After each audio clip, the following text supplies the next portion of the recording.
ಅಂತಾರಾಷ್ಟ್ರೀಯ ಯೋಗ ದಿನಾಚರಣೆ ಮತ್ತು ನನ್ನ ಒಂದು 41ನೇ ಜನ್ಮ ದಿನಾಚರಣೆ ನಿಮಿತ್ತ ನನ್ನ ಒಂದು ಸಂಸ್ಥೆಯ ಮುಖಾಂತರ ಅಂದರೆ ನಿಮಗೆಲ್ಲ ಗೊತ್ತಿರ್ಬೋದು, ಇಲ್ಲಿ Sadguru Shri Shivasharanananda Educational and Charitable Trust ವತಿಯಿಂದ ಮತ್ತು ನಮ್ಮ ಜೊತೆಗೆ ನನಗೆ ಬ್ಯಾಕಲ್ಲೇ ಸಪೋರ್ಟ್ ಮಾಡುವಂಥ ಸಂಸ್ಥೆನೂ ಇದೆ, ಕಾಯಕ ಯೋಗಿ ಸೇವಾ ಸಂಸ್ಥೆ ಅಂತ, ಮತ್ತು ಜೊತೆಗೆ ಕನಸು ಸೇವಾ ಸಂಸ್ಥೆಯಿಂದ ನನಗೆ ಸಪೋರ್ಟ್ ಮಾಡ್ತಾ ಇದ್ದಾರೆ. ಅದ್ರ ಜೊತೆಗೆ ನಮ್ಮ ಒಂದು ಫ್ಯಾಮಿಲಿ ಮೆಂಬರ್ಸ್ ಇದ್ದಾರೆ, ನೋಡ್ತಾ ಇರ್ಬೋದು, ನಮ್ಮ ತಾಯರು ಇದ್ದಾರೆ, ನಮ್ಮ ಮಿಸ್ಸಸ್ ಅವರು ಕಾರ್ಯದರ್ಶಿಗಳಿದ್ದಾರೆ. ಅಲ್ಲಿ 2 ಹುಡುಗರು ಕಾಣ್ತಾ ಇದ್ದಾವ್ರಿ, ನಾವೆಲ್ಲ ನಮ್ಮ ಹುಡುಗರು ಮುದ್ದಿನ ಮಕ್ಕಳು ರೀ. ಅದು ವಿಚಾರ ಏನಪ್ಪ ಅಂತಂದ್ರೆ, ಪ್ರತಿ ವರ್ಷ ಏನಾದರೂ ಮಾಡಲೇಬೇಕು, ಸಮಾಜಕ್ಕೆ ಏನಾದರೂ ನನ್ನ ಕಡೆಯಿಂದ ಏನಾದರೂ ಕಾಂಟ್ರಿಬ್ಯೂಟ್ ಮಾಡಬೇಕು ಅಂತ ಒಂದು ಆಲೋಚನೆಯೊಂದಿಗೆ ಪ್ರಾರಂಭ ಮಾಡಿದಂಥ ಒಂದು ಸಂಸ್ಥೆ ಏನಾಗಿದೆ ಅಂದರೆ ಸದ್ಗುರು Shri Shivasharanananda Educational and charitable ಸಂಸ್ಥೆ ಮುಖಾಂತರ ಪ್ರತಿ ವರ್ಷ 21 ಜನರಿಗೆ ಏನಾದರೂ ಮಾಡಲೇಬೇಕ್ರಿ. ಏನಂದ್ರಿ, ನನ್ನ ಸಂಸ್ಥೆ ಉದ್ದೇಶ 21 ಜನರಿಗೆ ಏನಾದರೂ ಮಾಡಬೇಕು, ಇದು ಸ್ಟಾರ್ಟಪ್ ರೀ. ಹೋದ ವರ್ಷ ನಾನು ವೃದ್ಧಾಶ್ರಮಕ್ಕೆ ಹೋಗಿದ್ದೆ, ಮತ್ತು ಅದಕ್ಕಿಂತ ಬೇರೆ ಕಡೆಗೆ ಹೋಗಿದ್ದೆ. ಈ ರೀತಿ ಈ ವರ್ಷ ಕೂಡ ನಾವು ಏನಾದರೂ ವಿಭಿನ್ನವಾಗಿ ಮಾಡಬೇಕಂತ ನಾನು ನಿಮ್ಮ ಸೂಪರ್ಡೆಂಟ್ ಮೇಡಮ್ ಅವರಾದಂಥ ಸವಿತಾ ಮೇಡಮ್ ಅವರ ಹತ್ರ ವಿಚಾರಿಸಿದೆ. ಮೇಡಮ್, ನಿಮ್ಮಲ್ಲಿ ಯಾವ ಥರದ ಒಂದು ತಂಡ ಇದೆ, ಯಾವ ರೀತಿ ವಿದ್ಯಾರ್ಥಿಗಳು ಒಂದಿದೆ. ಹೆಣ್ಣು ಮಕ್ಕಳ ಅನುಪಾಲನಾ ಗೃಹ ಅಂತ ಹೌದಲ್ರಿ, ಮಹಿಳಾ ಮತ್ತು ಮಕ್ಕಳ ಅಭಿವೃದ್ಧಿ ಇಲಾಖೆಯಿಂದ ಒಂದು ಕಂಡಕ್ಟ್ ಮಾಡ್ತಾ ಇರೋ ಒಂದು ಸಂಸ್ಥೆ, ಮಹಿಳೆಯರಿಗೋಸ್ಕರ ಏನಾದರೂ ಮಾಡಬೇಕಂತ ಒಂದು ಸಂಸ್ಥೆಗೆ ಭೇಟಿ ಕೊಡಬೇಕು. ನಮ್ಮ ಸಂಸ್ಥೆಯ ಮುಖಾಂತರ ನಮ್ಮ ಜನ್ಮ ದಿನಾಚರಣೆ ನಿಮಿತ್ತ ಏನಾದರೂ ಮಾಡಬೇಕಂತ ವಿಚಾರ ಮಾಡ್ಕೊಂಡಿದ್ದೆ ಸಂಸ್ಥೆ. ಯಾಕಪ್ಪ ಅಂತಂದ್ರೆ, ಇವತ್ತು ಹೆಣ್ಣೊಂದು ಕಲಿತಾರೆ ಶಾಲೆಯೊಂದು ತೆರೆದಂತೆ ಪ್ರತಿ ಸಲ ಅಥವಾ ನಾವು ಕೂಡ ಕಲಿಯುವಂತಾಗ ನಮ್ಮ ಶಿಕ್ಷಕರು ನಮ್ಗೆ ಹೇಳ್ತಾ ಇದ್ರು, ಇವತ್ತು ಏನಾದರೂ ಪ್ರಾರಂಭ ಆಗಿದೆ, ಇವತ್ತು ಏನಾದರೂ ಬೆಳೀತಾ ಇದೆ ಅಂದ್ರೆ ಹೆಣ್ಣು ಮಕ್ಕಳು ಮನಸ್ಸು ಮಾಡಿದ್ರೆ ಏನ್ ಬೇಕಾದರೂ ಮಾಡಿದ್ರೆ, ಮನಸ್ಸು ಮಾಡಿದ್ರೆ ಏನ್ ಬೇಕಾದ್ರೂ ಮಾಡಬಹುದು. ಹಾಗಿರೋದ್ರಿಂದ ಅವರಿಗೆ ಅಲ್ಲಿ ಸಮಸ್ಯೆಗಳಾಗ್ತಾ ಇದಾವ ಅಥವಾ ಅವರ ಕಲಿಕೆ ಏನಾದರೂ ತೊಂದರೆ ಆಗ್ತಾ ಇದ್ದಾಗ ಸೇವಾ ಸಂಸ್ಥೆಗಳು ಹುಡ್ಕೊಂಡು ಸೇವಾ ಸಂಸ್ಥೆಗಳು ಅವರ ನೆರವಿಗೆ ಇದಾಗ್ತಾರೆ. ಆ ನೆರವಿನ ಮುಖಾಂತರ ಏನ್ ಮಾಡ್ತಾ ಇದ್ದಾರೆ, ಇವತ್ತು ಮಕ್ಕಳು ವಿದ್ಯಾರ್ಥಿಗಳು ಕಲಿತು ಸಮಾಜಕ್ಕೆ ಏನಾದರೂ ಕೊಡುಗೆ ಕೊಡ್ಬೇಕು. ನೀವು ಏನು ಕೊಡುಗೆ ಕೊಡ್ಬೇಕಾಗ ಸೇವಾ ಸಂಸ್ಥೆಗಳು ನಿಮಗೋಸ್ಕರ ಇದು ಮಾಡ್ತಾ ಇದ್ದಾರೆ. ಯಾಕಂದ್ರೆ ಇವತ್ತು ನನಗೂ ಕೂಡ ಚಿಕ್ಕವನಿದ್ದಾಗ 8 ತಿಂಗಳು ಹೊಟ್ಟೆಗಿದ್ದಾಗ ನಮ್ಮ ತಂದೆ ತೀರ್ಕೊಂಡ್ರು. ಎಷ್ಟು ತಿಂಗಳಿದ್ದಾಗ 8 ತಿಂಗಳು ಹೊಟ್ಟೆಗಿದ್ದಾಗ ನನ್ನ ತಂದೆ ತೀರ್ಕೊಂಡ್ರು.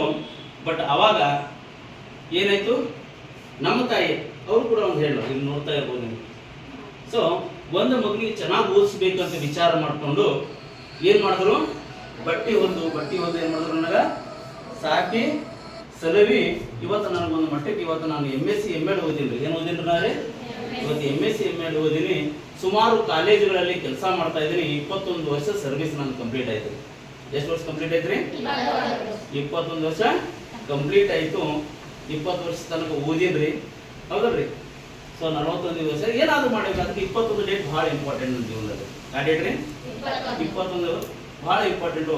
21 ಇವತ್ತು ಬೆಳಗಿನ ಒಂದು ಕಡೆ ಪ್ರೋಗ್ರಾಮ್ ಹೋಗಿದೆ, ನಾನು ಹೇಳ್ದಲ್ರಿ, ಕಾಯಕ ಯೋಗಿ ಸೇವಾ ಸಂಸ್ಥೆ ಮತ್ತು ಕನಸು ಸೇವಾ ಸಂಸ್ಥೆ ಅವ್ರ ಮುಖಾಂತರ ಅವ್ರು ಕೂಡ ಸರ್ ಈ ಥರ ಮಾಡೋಣ ಅಂದಾಗ ಅವ್ರ ಮುಖಾಂತರ 21 ಸಸಿಗಳನ್ನು ನೆಡುವಂಥ ಕಾರ್ಯಕ್ರಮದ ಮುಖಾಂತರ ಮೇಡಮ್ ಅವರು ಇಲ್ಲಿ ವಿಚಾರಿಸಿ ಮೇಡಮ್ ಎಷ್ಟಿರ್ಬೋದು ಅಂದಾಜು ಪಟ್ಟಾಗ ಅವರು 18 ರಿಂದ 21 ಲೆಕ್ಕನೇ ಬರ್ತಾರೆ. ಹಾಗಿರೋದ್ರಿಂದ this is the best, this is my luckiest number. ಯಾಕಂದ್ರೆ ನನ್ನ ಜೀವನದಲ್ಲಿ ನಾನು ಬರ್ತ್ ಪ್ಲೇಸ್ ಆದಂಥ ಒಂದು ನಂಬರ್ ಏನಂದ್ರೆ 21. ಹಾಗಿಂದ ಆ 21 ನಂಬರ್ ಇಟ್ಕೊಂಡು ಅದ್ರ ಮುಂದೆ ಹೆಚ್ಚು ಕಮ್ಮಿ ಏನೇನಾಗ್ತದೆ ಅದ್ರ ಮುಖಾಂತರ ನಾನು ಏನಾದ್ರು ಕೊಡಬೇಕಂತ ವಿಚಾರ ಮಾಡಿಕೊಂಡು ನನ್ನ ನಾಲೇಜಿನೊಂದಿಗೆ ನನ್ನ ಕೈಲಿ ಆದಂಥ ಕಾಂಟ್ರಿಬ್ಯೂಟ್ ಏನಾದರೂ ಮಾಡಲೇಬೇಕಂತ ವಿಚಾರ ಮಾಡ್ಕೊಂಡಿದ್ದೀನಿ ವಿದ್ಯಾರ್ಥಿಗಳೇ. ಫಸ್ಟ್ ನಿಮ್ಗೆ ಹೇಳೋ ವಿಚಾರ ಏನಪ್ಪಾ ಅಂತಂದ್ರೆ, ಏನೋ ಬಂದ್ವಿ ಹೋದ್ವಿ ಅಂತ ಆಗ್ಬಾರ್ದು. ನಿಮ್ಮ ಜೀವನದಲ್ಲಿ ಒಂದು ಬದಲಾವಣೆ ಆಗ್ಬೇಕು. ನಿಮ್ಮ ಜೀವನದಲ್ಲಿ ಏನಾಗು ಬದಲಾವಣೆ ಆಗಬೇಕು. ನಾನು ಚೆನ್ನಾಗಿ ಓದಬೇಕು. ಏನು ಫಸ್ಟು ನಾನು ಚೆನ್ನಾಗಿ ಓದಬೇಕು, ಅಭ್ಯಾಸ ಮಾಡಬೇಕು, ಗುರಿ ಇಟ್ಕೊಳ್ಬೇಕು. ಏನಿರ್ಬೇಕ್ರಿ, ನಿರಂತರವಾದ ಗುರಿ ಕಡೆ ಪ್ರಯತ್ನ ಇರಬೇಕು. ಏನ್ರಿ, ಗುರಿ ಇಟ್ಕೋಬೇಕು ಫಸ್ಟು. ಸೆಕೆಂಡ್ ಪಾಯಿಂಟ್ ಏನ್ರಿ, ಆ ಗುರಿಯನ್ನ ಮುಟ್ಟುವ ನಿಟ್ಟಿನಲ್ಲಿ ಅಥವಾ ತಲುಪುವ ನಿಟ್ಟಿನಲ್ಲಿ ನಿರಂತರವಾದ ಏನಿರ್ಬೇಕ್ರಿ ಪ್ರಯತ್ನ ಇರಬೇಕು. ಜೊತೆಗೆ ಕನ್ಸಿಸ್ಟೆನ್ಸಿ ಇರ್ಬೇಕು, ಸ್ಥಿರತೆ ಇರ್ಬೇಕ್ರಿ. ಭಾಳ ಜನ ಯಾಕೆ ಅನುಗುಣಂಗ ಆಗ್ಬೇಕ್ರಿ, ಸ್ಥಿರತೆ ಇರಂಗಿಲ್ರಿ, ಕನ್ಸಿಸ್ಟೆನ್ಸಿ ಇರಲ್ರಿ, ಹೌದಲ್ರಿ. ನಮ್ಮ ಮನೆಗೆ ಅದೇ ಹೇಳ್ತಿರ್ತಾರೆ ಒಂದೊಂದ್ಸಲ, ಏನಾದ್ರೂ ಇದು ಮಾಡಬೇಕು ಕನ್ಸಿಸ್ಟೆನ್ಸಿ ಇರಬೇಕ್ರಿ, ಸ್ಥಿರತೆ ಇರ್ಬೇಕಂತ ಹೇಳ್ತಾರೆ. ಹೌದ್ರಿ, ಒಂದ್ಸಲ ನಾನು ಬೇರೆ ಬೇರೆ ಕೆಲಸ ಮಾಡಿದ್ರೆ ನಾನು ಹೇಳ್ತಿರ್ತಾರೆ ಸ್ಥಿರತೆ ಇರಬೇಕು, ಒಂದೇ ಕಡೆ ಇರ್ತಿರ್ತದೆ. ವಿಚಾರ ಏನು, ಸ್ಥಿರತೆ ಇದ್ದು ಪ್ರತಿಯೊಬ್ಬರು ಪ್ರಯತ್ನ ಪಟ್ಟರೆ ಏನಾಗ್ತಾರೆ, ಅಂದ್ಕೊಂಡಿದ್ದನ್ನ ಸಾಧಿಸಬಹುದು, ಗುರಿಯನ್ನ ಈಡೇರಿಸಬಹುದು. ಮತ್ತೆ ನಿಮ್ಮ ಕನಸುಗಳನ್ನ ಪ್ರತಿಯೊಬ್ಬರು ಫಸ್ಟ್ ಏನ್ರಿ ಕನಸು ಇಟ್ಕೊಳ್ರಿ. ಏನ್ರಿ ಕನಸು, ಎಷ್ಟು ಜನ ಕನಸಿದವ್ರಿಗೆ ಇಲ್ಲಿ ಕೈ ಎತ್ಬೋದು? ಕನಸನ್ನು ನೋಡ್ಸ ರಾತ್ರಿ ಬೀಳ್ತಾರ ನೋಡ್ರಿ ಅವ್ರಿ ಅವಲ್ರಿ ನನ್ನ ಲೈಫ್ನಾಗ ಏನ್ ಆಗ್ಬೇಕು ಅದು ಕನಸು. ಯಾರಾದ್ರೂ ಒಬ್ಬರು ಕೈ ಎತ್ಕೊಂಡ್ರಿ ಹೇಳ್ರಮ್ಮ, ನಿಮ್ಮ ಹೆಸರು, ನಿಮ್ಮ ಕನಸು ಜೋರಾಗಿರ್ಬೇಕು. ಅಲ್ಲಿ ಎಂಟ್ರಿ ಆಗುತ್ತೆ ನಿಮ್ಗೆ. ಮಹಾಲಕ್ಷ್ಮಿ ಆ ಕಡೆ ನೋಡ್ಕೊಳ್ರಿ. ಯಾವನ್ರಿ? Mahalakshmi fine art. ಏನಾಗ್ತಾರಮ್ಮ ನೀವು? ಆರ್ಟಿಸ್ಟ್. Very good. ಇನ್ನೊಬ್ರು ಅವಕಾಶ ಇದೆ, ಟೈಮ್ ಇಲ್ಲ. ಇನ್ನೊಬ್ರು ಈ ಕಡೆ ಯಾರಾದ್ರು? ಎನಿಬಡಿ? ನಾವು ಗೊತ್ತಾ ಯಾರಿಂದ? Yes, standard. ನಿಮ್ಮ ಹೆಸರು, ನಿಮ್ಮ ಕನಸು? ನಿಮ್ಮ ಹೆಸರು ಭಾಗ್ಯಶ್ರೀ. ಇವರು ಕ್ರಿಕೆಟ್ ಪ್ಲೇಯರ್. Very good. ಚಪ್ಪಾಳೆ ಕೊಡ್ರಿ. ನೀವು ಯಾವುದೇ ಡೈರೆಕ್ಷನ್ ನೋಡಿ, ಯಾವುದೇ ಒಂದು ಇದು ಮಾಡ್ರಿ. ಸೊ ನಿಮ್ಗೆ ಏನು ಇರ್ಬೇಕ್ರಿ? ಗುರಿ ಇರ್ಬೇಕು. ಆ ಡೈರೆಕ್ಷನ್ ಏನ್ ಬೇಕು ಅದಕ್ಕೆ ಅದರಲ್ಲಿ ಪೋಸ್ಟ್ಗಳು ಪ್ರಯತ್ನ ಪಟ್ಟಿದ್ದೆ. ಅದ್ರಲ್ಲಿ ಏನಾದ್ರೂ ನೀವು ಅಂದ್ಕೊಂಡಿದ್ದನ್ನ ಈಡೇರಬಹುದು. ಅದಕ್ಕೆ ಆ ನಿರಂತರವಾದ ಪ್ರಯತ್ನಕ್ಕೆ ಆ ಗುರಿ ಒಬ್ಬ ಗುರುಗಳನ್ನ ಇಟ್ಕೋರಿ, ಒಬ್ರು ಕೋಚ್ ಇಟ್ಕೋರಿ. ಅವ್ರು ಏನು ಹೇಳ್ತಾರೆ ಆ ಗೈಡನ್ನು ನಾವು ಏನು ಮಾಡ್ಬೇಕ್ರಿ? ಫಾಲೋ ಮಾಡ್ಬೇಕ್ರಿ. ಅದಕ್ಕೆ ಪ್ರಯತ್ನಕ್ಕೆ ಹೋಗ್ಬೇಕ್ರಿ.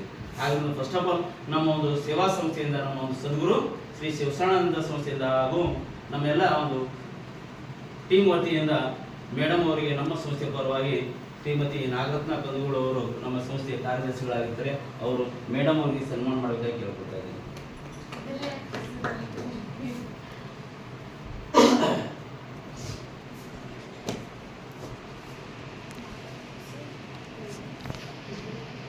ಕಟ್ ಮಾಡಲಿರಿ ಸರ್. ಫೋಟೋ ತೆಗಿ. ಅದೇ ರೀತಿಯಾಗಿ ಮೇಡಮ್ ಅವರಿಗೆ ಒಂದು